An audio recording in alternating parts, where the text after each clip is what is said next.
오늘 함께 부르실 찬송은 하나님은 너를 지키시는 자입니다. 함께 찬양하시겠습니다.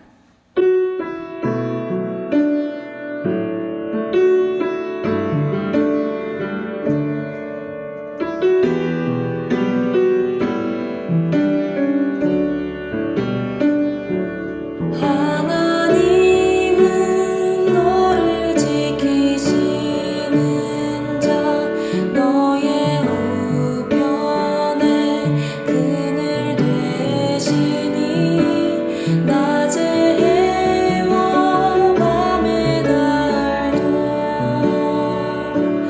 너를 잊지 못하리.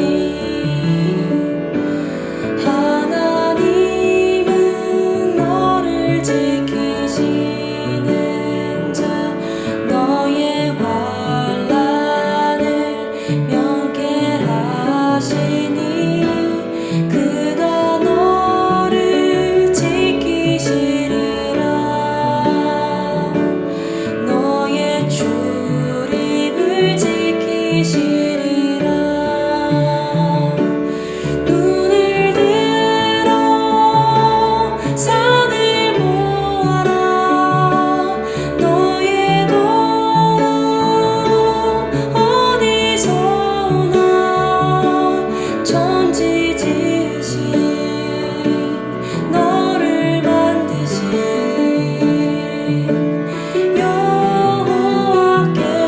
여호와께로다. 눈을 들어 산을 보아라. 너의 도움 어디서나 천지 지으신 너를 만드신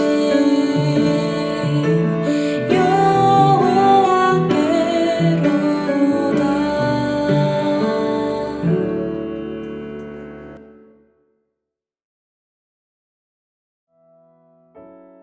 하나님 감사합니다. 은혜 가운데에 하나님께서 오늘도 새날을 주시고 주님을 기뻐하는 심령, 사랑하는 심령으로 주님 전에 나와서 예배하며 하나님을 찬송하며 기도하게 하시니 감사합니다. 우리에게 감당할 만한 영육의 건강도 붙들어 주신 것 감사합니다. 또 은혜 가운데 예배하며 또 군선교도 교회의 건축도 하나님의 손에 붙잡혀서 하나씩 은혜의 행보를 걷게 하시는 것도 감사와 찬송을 올려드립니다. 하나님, 우리 가운데에 하나님께서 복의 근원 되심을 믿고 감사합니다.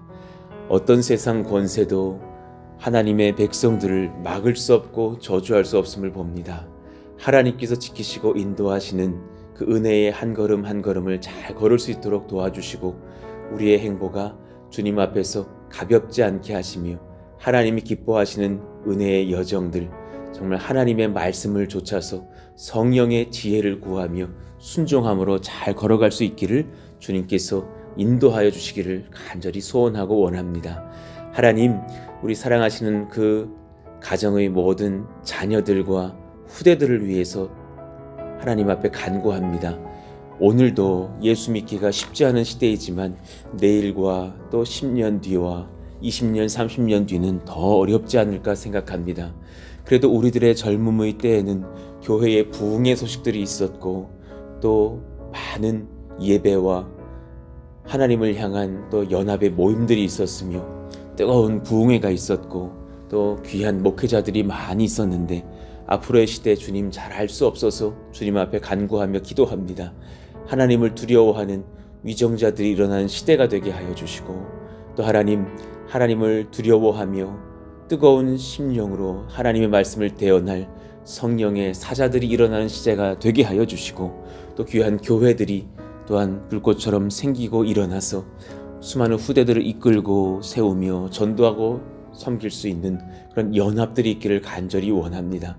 사랑하시는 자녀들이 그 모든 영적인 일에 주역이 되게 하여 주시고 머리가 되고 꼬리가 되지 않게 하여 주시며 그 심령 가운데에 하나님의 말씀이 부어지며 예수의 선명한 흔적이 심겨지는 은혜가 있기를 간절히 원합니다. 이를 위하여서 하나님 여러 교회들을 사용하시겠으나 그 중에 또한 우리 푸름숲동산 교회를 꼭 사용하여 주시고 우리 성도들의 가정의 자녀들을 꼭 사용하여 주시며 하나님께서 은혜를 더하시고 정말 빚으시고 입히시는 그런 귀한 가문에 사랑하시는 자녀들 다 되게 하여 주시기를 원합니다. 그래서 다윗의 시대 이후에 솔로몬이 일어난 것처럼 모세의 시대 이후에 또 여호수아가 일어난 것처럼 대대에 또 신앙이 잘 이어지는 은혜들로 하나님께서 복 주시고 역사하여 주옵소서. 우리 사랑하시는 우리 권속들 강건하게 하여 주시고 성령 말씀 지혜 능력 은사 건강 물질로 충만하게 하시며 모든 것 감당할 만한 신령한 복들로 채우시고 인도하여 주옵소서. 말씀을 나눕니다. 하나님께서 저에게 먼저 말씀하시며 우리 사랑하시는 권속들을 세우시고 일으키시는 복된 말씀으로 우리를 인도하여 주옵소서. 예수님 이름으로 감사하며 기도하옵나이다. 아멘. 감사합니다. 우리 같이 누가복음 9장 23절 읽고 함송하겠습니다. 또 무리에게 이르시되 아무든지 나를 따라오려거든 자기를 부인하고 날마다 제 십자가를 지고 나를 따를 것이니라. 누가복음 9장 23절 말씀. 아멘. 오늘 우리에게 주시는 하나님 말씀은 민수기 23장 1절에서 12절입니다. 민수기 23장 1절에서 12절 한 절씩 교독하겠습니다.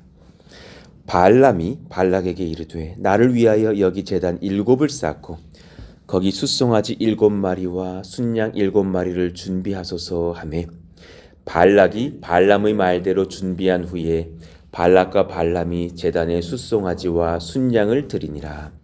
발람이 발락에게 이르되 당신의 번제물 곁에 서소서 나는 저리로 가리이다. 여호와께서 혹시 오셔서 나를 만나시리니 그가 내게 지시하시는 것은 다 당신에게 알리리이다 하고 언덕길로 가니 하나님이 발람에게 임하시는지라. 발람이 아뢰되 내가 7 제단을 쌓고 각 제단에 숫송아지와 순양을 드렸나이다. 여호와께서 발람의 입에 말씀을 주시며 이르시되 발락에게 돌아가서 이렇게 말할지니라. 그가 발락에게로 돌아간즉 발락과 모압의 모든 고관이 번제물 곁에 함께 섰더라. 발람이 예언을 전하여 말하되 발락이 나를 아람에서 모압 왕이 동쪽 산에서 데려다가 이르기를 와서 나를 위하여 야곱을 저주하라.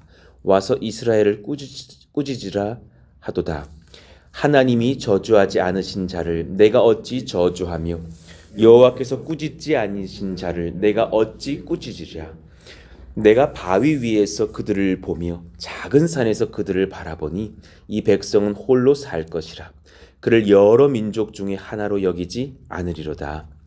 야곱의 티끌을 누가 능히 세며 이스라엘 4분의 1을 누가 능히 셀고 나는 의인의 죽음을 죽기 원하며 나의 종말이 그와 같기를 바라노라 하매 발락이 발람에게 이르되 그대가 어찌 내게 이같이 행하느냐. 나의 원수를 저주하라고 그대를 데려왔거늘 그대가 오히려 축복하였도다.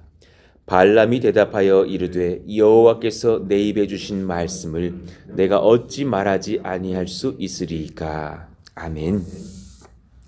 우리를 향한 하나님의 복을 그 누구도 막을 수 없습니다 라는 제목으로 말씀을 전하겠습니다.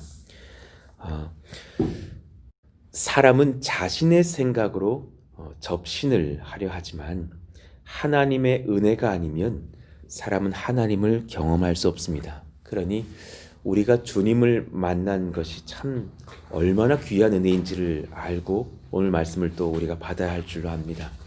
오늘 말씀의 1절에 보니까 발람이 이제 여러 가지 제사의 준비를 막 갖추는 거예요. 그런데 성경의 방식이 아닌 것을 볼 수가 있습니다. 나를 위하여 여기 제단 7을 쌓고 숫송아지 7마리, 순양 7마리를 준비하소서 하면서 그 당대의 어떤 방식들, 그 메소포타미아의 어떤 풍습대로 단을 쌓고 제사 드리는 것을 봅니다. 그러니 그 하나님의 창조 사역에서도 7이라는 수가 완전수이지만 그 바벨론 지역에서의 어떤 그런 방식, 어떤 미신적인 방식에서도 7이 그런 숫자였다라는 것으로 이렇게 전해져 내려와요. 그래서 그런 완전수를 상징하는 그런 여러 가지 7마리, 7제단 이렇게 했으나 그러나 하나님의 방식과는 다른 방식인 것을 볼 수가 있습니다. 신명기 23장 4절에 보니까 그들은 너희가 애굽에서 나올 때에 떡과 물로 너희를 길에서 영접하지 아니하고 메소포타미아의 부돌 사람 부올의 아들 발람에게 뇌물을 주어서 제사를 드리며 저주하게 했다. 이 말씀을 보니까 이 발람이 메소포타미아 사람인 것을 알게 돼요. 그 지역의 또 풍습인 것도 볼 수가 있습니다.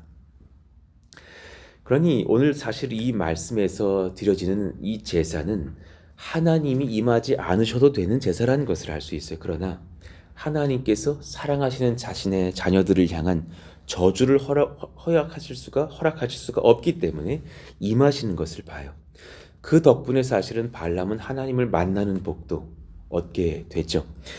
하나님과의 언약의 관계 속에서 이루어지는 하나님의 율법에서 명시한 제사 양식과는 거리가 멀었으나 그러나 하나님의 긍휼과 하나님의 우리 백성들을 사랑하시는 그 마음 속에서 이 하나님과의 만남이 발람에게 이루어지는 것을 봅니다. 여호와께서 발람의 입을 주관하신 것은 이방의 간교한 술사를 통해서도 능히 역사하실 수 있는 하나님의 전능성을 보여주시는 장면이기도 합니다. 민족과 지역에 국한되는 당대의 각종 우상신들, 그것을 이제 뛰어넘으시는 하나님의 살아계신 근본적으로 다른 역사이신 것을 봅니다. 그러니까 하나님께서 이스라엘 백성들에게 복을 주시기 위해서는 여러 방식을 사용하실 수 있다는 것을 보게 돼요. 심지어 욥기를 보면 사탄의 활동을 통하여서도 욥은 복을 받는 것을 보거든요. 궁극적으로는 욥기 1장 12절에 여호와께서 사탄에게 이르시되 내가 그의 소유물을 다 내 손에 맡기노라. 다만 그의 몸에는 내 손을 대지 말지니라. 사탄이 곧 여호와 앞에서 물러가니라. 그리고 큰 재앙을 내리고 자녀들이 죽기도 하고 또 몸에 병을 얻기도 하고 재산이 사라지고, 그러나 나중에 궁극적으로 그 욥이 신앙을 지킨 뒤에는 더 큰 복을 받는 것을 보잖아요. 그러니 이런 말씀들을 우리가 볼 때에 우리가 당하는 환난이 하나님의 저주라고 여기서는 안 된다는 것을 깨닫습니다. 가끔 우리에게 환난이 오고 영적인 전쟁이 오고 또 몸의 아픔도 오고 자녀들이 당하는 고난을 들으면 우리 부모가 얼마나 가슴이 아파요. 이런 여러 가지 것들이 있으나 이 모든 것을 하나님께서 정말 궁극적으로는 복을 주시려고 역사하시는 잠시의 시련이구나 라고 우리가 받아야 되는 것이지 하나님이 나를 저주하셨다 이렇게 볼 것은 아니라는 것을 깨달아요. 그러니까 우리 양은 냄비 같은 우리 작은 마음들이 이런 말씀들을 배우면서 더 큰 어떤 깊은 그릇이 되고 하나님의 마음까지 헤아릴 수 있는 그런 기품으로 다다를 수 있는 지혜를 하나님이 얻게 하시기를 간절히 바라는 마음입니다. 자, 발람은 이제 제사 장소를 떠나서 더 특정한 곳을 택하면서 이제 신접을 한 그런 상황 속에서 하나님을 만나려고 섰어요. 이방의 제사 방식이지 우리의 성경적인 구약의 방식은 아니에요. 그러나 그때에 하나님께서 그를 만나 주시면서 그가 귀에서 만나시는 것보다도 이스라엘 자녀가 귀에서 그를 만나시면서 이제 복에 대한 선포를 말하십니다. 그러니 우리가 두 번째 대지에서 한 가지를 더 배울 수 있어요. 성령께서 하나님 자녀가 얻는 복을 선포하심, 이것을 세상이 막을 수가 없다라는 거예요. 하나님께서 교회를 향해서 복을 선포하시는 것, 사랑하시는 권속들을 향해서 복을 선포하시는 것을 어떤 세상 권력도, 세상의 어떤 코로나로 인한 어떤 박해도 막을 수가 없다라는 것을 보게 됩니다. 4절, 하나님이 발람에게 임하시는지라. 발람이 아뢰되 내가 7 제단을 쌓고 각 제단에 숫송아지와 순양을 드렸나이다. 그러니까 세상 기준으로 메소포타미아의 방식으로 하나님 제가 최선 다했어요. 하나님 그러니까 저에게 하나님께서 이 정도는 허용해 주셔야 되는 것 아닙니까? 그러나 그가 하나님을 만난 것도 또 접신을 한다라고 생각하겠지만 하나님의 임재를 누리는 것도, 그리고 또한 하나님의 말씀을 받는 것도 신령한 하나님의 은혜 외엔 설명할 길이 없죠. 여호와께서 발람의 입에 말씀을 주시며 이르시되, 이때부터 성령이 정말 그를 지배해 버리시는 거예요. 다른 말 하지 못하도록 하나님이 그의 입에 말씀을 주셨다. 성령이 그를 충만하게 사로잡으셔서 하나님의 말씀을 대언하게 하셨다라는 말씀입니다. 지금부터는 그의 능력으로 말하는 것이 아니고 그의 의지로 다르게 말할 수 없다는 것을 봅니다. 발락에게 돌아가서 이렇게 말하지니라. 그리고 그가 발락에게 돌아간즉 발락과 모압의 모든 고관이 번제물 곁에 함께 섰더라. 얼마나 재밌는 장면이에요. 큰 그냥 돈을 들여가지고 그냥 제단 7개를 쌓고 그 비싼 막 재물들을 잡아가지고 바치고 이런 상황에서 야 이제 우리가 돈 좀 썼으니까 우리 이스라엘을 향한 저주를 듣고 우리는 승리를 경험하겠지라는 그런 미신에 사로잡힌 왕과 고관들이 쫙 서 있는데 그때에 하나님을 향한 찬송과 이스라엘을 향한 축복을 선포하는 발람의 이제 예언을 듣게 되는 것이죠. 7절 발람이 예언을 전하여 말하되 발락이 나를 아람에서 모압 왕이 동쪽 산에서 데려다가 이르기를 와서 나를 위하여 야곱을 저주하라 와서 이스라엘을 꾸짖으라 하도다. 이 모든 이 배경까지도 다 하나님의 성령에 입각해서 설교를 하고 있는 거예요. 너희들이 그렇게 말하라 했지만은 이 말을 하는 거예요. 그러니 여기서 중요한 단서가 하나 있어요. 나를 위하여 야곱을 저주하라. 이 표현이에요. 발람이 둘 중에 하나입니다. 1번 이스라엘을 지칭하는 시적 용어로서 야곱을 사용했다라는 점은 혹시라도 이스라엘의 족장사에 대해서 알고 있다는 사실을 암시할 수 있어요. 어떻게 이스라엘에 대해서 그가 원래 이름이 야곱이었다라는 것을 그 선조의 이름을 따서 이스라엘 민족이 됐다라는 것을 알고 있다면 그 족장사를 아는 거죠. 그것이 아니라면 지금 이것이 성령에 붙들려서 예언하고 있는 장면이라는 것을 암시할 수 있는 거예요. 저는 2번이라고 봅니다. 메소포타미아의 발람이 그것을 알 수가 없습니다. 나를 위하여서 야곱을 저주하라 라고 말했으나 나는 그럴 수 없다 라고 말하는 장면에서 이미 하나님께서 그 증거를 대시는 거예요. 이스라엘이라고 하지 않았고 야곱이라고 표현하고 있습니다. 8절 하나님이 저주하지 않으신 자를 내가 어찌 저주하며 여호와께서 꾸짖지 않으신 자를 내가 어찌 꾸짖으라. 그럴 수 없다라는 거예요. 내가 바위 위에서 그들을 보며 작은 산에서 그들을 바라보니. 그리고 이제부터 하나님께서 이스라엘을 향한 복이 선포되는데 저와 여러분을 향한 복이기도 합니다. 우리 교회를 향한 복이기도 합니다. 첫 번째, 평강과 부흥의 복입니다. 받으시기를 원합니다. 이 백성은 홀로 살 것이라. 그를 여러 민족 중에 하나로 여기지 않으리로다. 이 말씀을 잘못 오해하면 홀로 살 것이라. 외톨이가 될 것이다. 그 말씀이 아니에요. 이 백성은 스스로 샥한할 것이다. 스스로 정착할 것이라. 스스로 정복할 것이라. 스스로 머물며 스스로 번성할 것이다. 이런 단어에 살 것이다라는 뜻이에요. 이 백성은 너희가 방해를 해도 스스로 부흥할 백성이고 세상이 아무리 괴롭혀도 스스로 번성할 백성이니 너희들이 막을 수가 없을 것이야. 이 말씀을 하신 거예요. 그를 여러 민족 중에 하나로 여기지 않으리로다. 너희들이 다른 여러 민족처럼 정복할 수 있는 백성 될 수 없을 것이다. 교회는 하나님께서 함께 하시기에 스스로 견고히 서며 하나님의 임재로 말미암아 은혜로 말미암아 스스로 부흥할 것입니다. 사실은 하나님께서 부흥시키시는 거죠. 그러나 세상이 볼 때는 스스로 부흥하는 것처럼 보일 것입니다. 여러분의 가정은 부흥할 것입니다. 은혜 가운데 번성할 것입니다. 지금 막을래야 글렀수 세상이 우리 가정을 무너뜨리려야 어렵고 우리 교회를 박해해서 이 고독 땅에서 쫓겨낼래야 그것이 어렵고 하나님께서 함께 하시기에 이 백성은 홀로 부흥할 것이라. 두 번째, 언약의 성취의 복이에요. 하나님의 말씀을 우리가 예배 때 아멘 아멘 받습니까? 그 말씀은 하나님께서 성취하실 말씀입니다. 10절 야곱의 티끌을 누가 능히 세며 이스라엘 4분의 1을 누가 능히 셀고 이러셨어요? 야곱의 티끌을 그 이제 흙이라고 보시면 돼. 야곱의 먼지 티끌. 그러니 이 야곱의 티끌이라는 표현 자체가 사실은 창세기 28장 14절에 대한 예언의 성취를 말하는 것을 볼 수 있어요. 똑같은 단어 아프를 썼거든요. 내 자손이 28장 창세기 28장 14절 하나님의 약속이셨잖아요. 내 자손이 땅의 티끌같이 되어 내가 서쪽과 동쪽과 북쪽과 남쪽으로 퍼져나갈지며 땅의 모든 족속이 너와 내 자손으로 말미암아 복을 받으리라. 그때 그 독특한 단어 땅의 티끌같이 되며, 그 단어를 어떻게 이 발람이 알아서 썼겠어요? 성령에 사로잡히고 나니까 그 하나님의 약속의 성취를 선포하고 있는 거예요.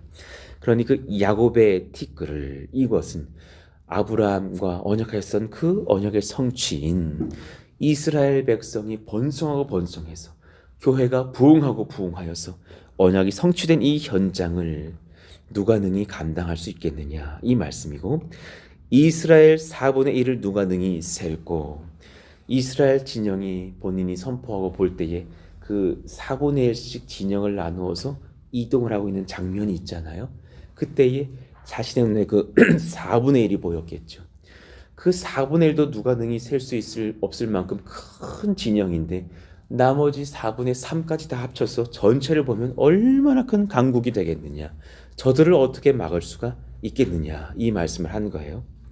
그러니까 언약이 성취되는 것을 막을 수가 없는 거예요. 창세기 28장 14절의 말씀은 우리에게도 주신 하나님의 말씀일 것인데, 하나님께서 번성케 하시는 백성을 향한 복을 세상이 막을 수 없을 것입니다. 왜냐하면 우리가 탁월해서가 아니라 하나님의 언약이시기 때문입니다. 아무도 막을 수가 없다라는 것입니다. 그러니 제가 주셨던 그 말씀들이 너무너무 많은데, 정말 막 당연히 땅을 오가면서, 고독 땅을 오가면서 수년간 기도했을 때 주셨던 그 말씀들과 환상의 장면들과 저를 눕히시기도 하면서 주셨던 많은 말씀들을 봤을 때 하나님께서 얼마나 이 교회를 향한 언약의 성취가 앞으로 있을 것인지를 보면 소명하게 되는 것이죠. 감사할 따름입니다. 세 번째, 구원과 영생의 복. 구원과 영생의 복. 나는 의인의 죽음을 죽기 원하며 나의 종말이 그와 같기를 바라노라. 아니, 너무 뜬금없이 이 발람이 탁월한 신앙 고백을 하거든요. 나는 의인의 죽음을 죽기 원하며 나의 종말이 그와 같기를 바라노라. 물론 성령에 충만하여서 성령의 말씀을 하시는 것으로 봐야 하죠. 발락도 이스라엘 백성처럼 의인으로 살다가 죽기를 바란다라는 고백이다 라고 해석하는 성경학자들도 있어요. 그럴 수도 있겠죠. 그러나 저는 그것일 수도 있지만 B번, C번의 해석에 더 저는 무게감을 실어서 제가 적어드렸어요. 하나님께서 인정하시는 구원받은 백성으로서의 영생을 소유한 백성의 삶이 그러하다라는 거예요. 이스라엘 백성들이 해야 할 신앙 고백이 이러하다라는 거예요. 그걸 대언하고 있는 거예요. 이스라엘 백성들이, 하나님의 교회가, 하나님의 은혜를 받은 예수의 백성들이, 우리 성도들이 고백할 것이 이와 같다라는 거예요. 나는 의인의 죽음을 죽기 원하며 나의 종말이 그와 같기를 바라노라 하면서 하나님의 언약의 성취, 하나님의 부흥의 복을 받아들이면서 감사하는 신앙의 고백들이 우리 백성들에게, 성도들의 입술 가운데 있을 것이다 라는 고백이기도 합니다. 그러나 더 귀한 것은 저는 그 예수님을 향한 예언도 될 수 있다고 봅니다. 의인의 죽음을 죽기 원하며, 너무 뜬금없는 고백이거든요. 그러나 그 정말 의인의 죽음, 누구를 예표할까? 예수님의 구원 역사를 향한 예언이 될 수도 있습니다. 예수님께서 장차 오셔서 그렇게 그들을 위하여서 죽기를 원하며 그 예수님의 죽음이 또한 그 백성들을 새롭게 회복하여서 성도들의 삶이 또한 그와 같기를 바라노라 라고 해석할 수도 있습니다. 히브리서 2장 9절, 오직 우리가 천사들보다 잠시 동안 못하게 하심을 입은 자, 곧 죽음의 권한을 받으심으로 말미암아 영광과 존귀로 관을 쓰신 예수를 보니 이를 행하시면 하나님의 은혜로 말미암아 모든 사람을 위하여 죽음을 맛보려 하심이라. 이 히브리서 2장 9절의 말씀과 사실 오늘 본문의 이 10절 하반절의 말씀이 참 일치할 수 있는 예언의 성취가 되거든요. 그러니 그 고백을 받으면서 우리 또한 소망이 있는 인생이 되는 거예요. 잠언 14장 32절처럼요. 우리 같이 읽어봐요. 아기는 시작. 아기는 그의 환난에 엎드려져도 의인은 그의 죽음에도 소망이 있느니라. 아멘입니다. 이 예언을 바알람이 고백하게 하시면서 사실은 성령의 말씀이시잖아요. 그러면서 결국 예수님을 선포하시고 예수님으로 인하여서 우리 또한 의인 되게 하시겠다라는 신약 역사의 성취까지도 먼저 보여지고 있는 것을 볼 수 있어요. 그러니 그 예수님의 죽음 때문에 또한 우리들 하나님 앞에 의인된 우리들의 죽음에도 소망이 있게 되는 것을 봅니다. 그러니 사실 잘 생각해 보셔요. 민수기에서 갑자기 이 발람의 이 이야기들은 굉장히 여러 장에 걸쳐 있거든요. 궁극적으로 하나님께서 이 예수님의 은혜까지도 선포하시려고 그 발람의 사건을 아주 중요하게 다루시는 것을 봐요. 그 사실 그냥 툭 치고 넘어갈 수 있는 장면일 수도 있단 말이죠. 모세의 이스라엘 직령을 발락이 욕하라고 시켰을 때에 발람에게 하나님께서 임하셔서 축복하게 하시더라. 이러고 갈 수 있는 장면인데 이렇게 상세하게 푸신 것을 보면 이 언약 성취의 내용, 발람이라는 인물을 통해서 성령이 하실 내용이 너무너무 귀한 성령의 예언이시기 때문에 그러할 수도 있다는 것을 보게 됩니다. 이 세 가지 복이요. 너무너무 탁월한 복. 여러분이 얻으시는 복이에요. 오늘 다 받아가시기를 원합니다. 평강과 부흥의 복, 언약의 성취의 복, 구원과 영생의 복. 여러분 얼마나 귀한 복을 받았어요? 정말 당차게 사셨으면 좋겠어요. 우리는 사실요 오늘 주님께 붙들림 받아도 여한이 없는 사람들이에요. 아니 더운 천국이 있는데 그 손영환 목사님의 그 감사의 고백처럼요. 우리 아들 미국 가려고 준비하다가 더 좋은 천국 갔으니 감사합니다. 물론 내 아들을 먼저 순교시킨 것은 너무 가슴 아프나 그 환희에 찬 감격은 그 아버지 목사님 10년 가운데 있는 것 아니에요? 그 당창 자신감이 넘쳤으면 좋겠어요. 무슨 병이 하나 우리 와서 어떤 집사님이 그러셨다죠. 암이 왔는데 너무 두렵더래요. 이렇게 죽는 것이 아닌가? 그런데 성령에 붙들려고 하니까 그 고백이 막 터지더라는 거예요. 아니 내가 혹여 죽더라도 내가 하나님 나라를 갈 텐데 왜 내가 이렇게 쩔쩔매면서 암을 두려워할까? 나으면 낫게 하실 거고 가면은 천국 가게 하실 건데 내가 왜 이것을 두려워할까? 그 평강을 노리셨다죠. 그 고백이 참 맞는 고백인 거예요. 기독교인의 권세는 새롭게 돼야 되는 거예요. 평강과 부흥의 복이 임할 줄로 믿습니다. 언약이 성취될 줄로 믿습니다. 예수님을 인해서 구원과 영생의 복을 이미 받으셨습니다. 그 당찬 자신감 가지시고 한 날을 사시고 영생을 얻으시기를 예수 이름으로 축원합니다. 그런 이런 말씀 정리해 볼까요? 하나님께서 우리를 향한 축복의 선포를 정말 어떤 권세도 막을 수가 없습니다. 무슨 옛날 무슨 말처럼 무슨 안기부가 막을 수가 없고요. 미국의 대통령의 권세라도 막을 수가 없습니다. 그럴 수 없습니다. 11절 12절 우리 같이 읽어봐요. 시작. 발락이 발람에게 이르되 그대가 어찌 내게 이같이 행하느냐 나의 원수를 저주하라고 그대를 데려왔거늘 그대가 오히려 축복하였도다. 발람이 대답하여 이르되 여호와께서 내 입에 주신 말씀을 내가 어찌 말하지 아니할 수 있으리까. 그는 성령에 완전히 사로잡혀서 꽁꽁 묶인 채로 그 누구도 두려워하지 않은 채 하나님의 말씀을 대언하면서 교회가 받을 복을 선포하였습니다. 이를 위해서 그 마지막 나는 의인의 죽음을 죽기 원하며 이 예언은 사실 예수님을 향한 예언이 되었는데 이를 위하여 독생자를 아낌없이 우리에게 주신 하나님께서 어찌 세상 권세에 굴복당할 교회를 두시겠습니까? 상상할 수가 없는 거예요. 그럴 수 있는 교회가 아닌 거예요. 그를 위해서 이 예언이 성취되게 하시려고 세상에 그냥 메소포타미아 하나님의 희자도 모르던 사람 발람을 통해서라도 이스라엘에게 이 성령의 역사를 선포하셨는데 그렇게 해서 아들까지 아낌없이 내주신 하나님께서 세상 권세 굴복당할 기회를 주실 수가 없다라는 것이죠. 로마서 8장 31절 32절 우리 같이 큰 소리로 선포해봐요. 우리 가정에게 주신 권세 교회에게 주신 권세입니다. 그런즉 시작. 그런즉 이 일을 대하여 우리가 무슨 말 하리요? 만일 하나님이 우리를 위하시면 누가 우리를 대적하리요? 자기 아들을 아끼지 아니하시고 우리 모든 사람을 위하여 내주신 이가 어찌 그 아들과 함께 모든 것을 우리에게 주시지 아니하겠느냐. 아멘입니다. 아멘입니다. 그러니까 너무 소망이 돼요. 오늘 이 설교를 받는 날이 수요일이 될 텐데 우리가 장성 우리 상무대 교회의 목사님께 드리고 왔더니 그 목사님이 그러셔요. 수요 예배 때부터 이제 이렇게 나눠 주겠다고 장병들에게. 놀라운 역사가 있을 거라고 저는 확신을 해요. 얼마나 감사할까. 우리는 많은 것을 포기했어요. 사람이 받을 수 있는 영광을 다 포기했어요. 그렇잖아요.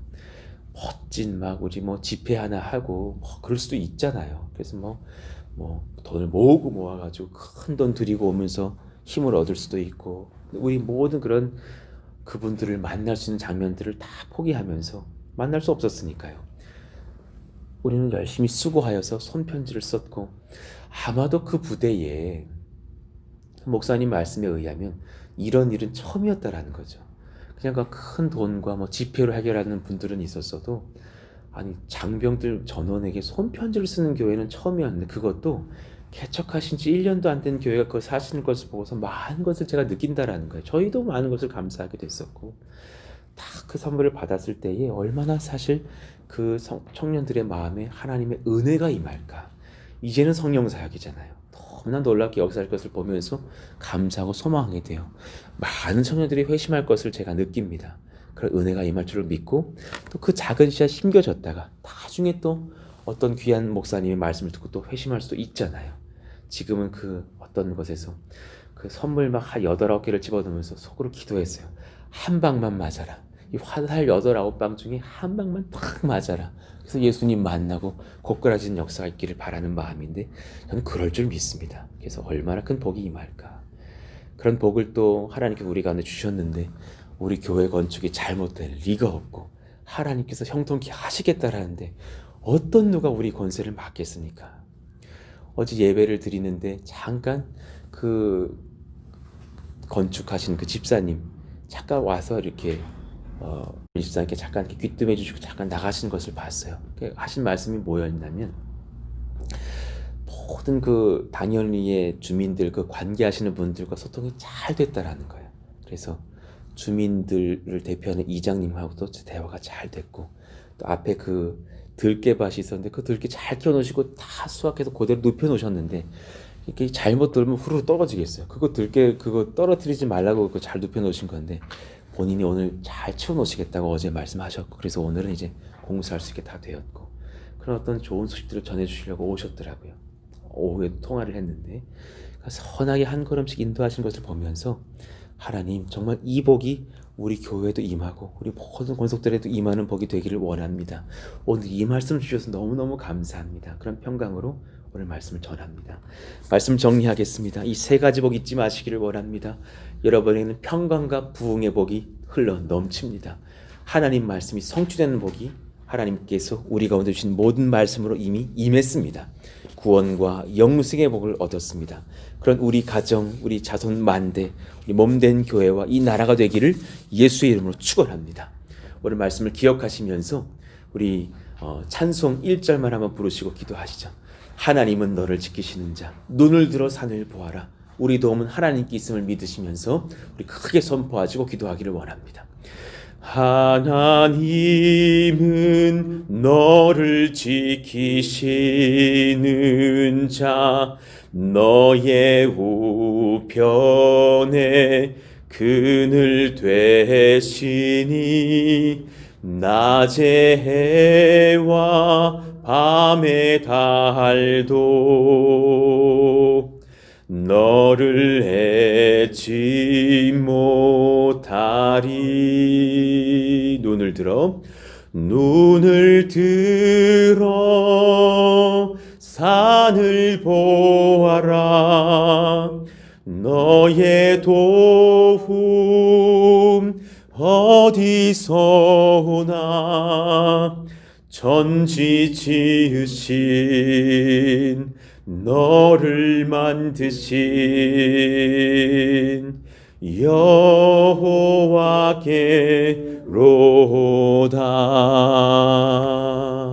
아멘입니다.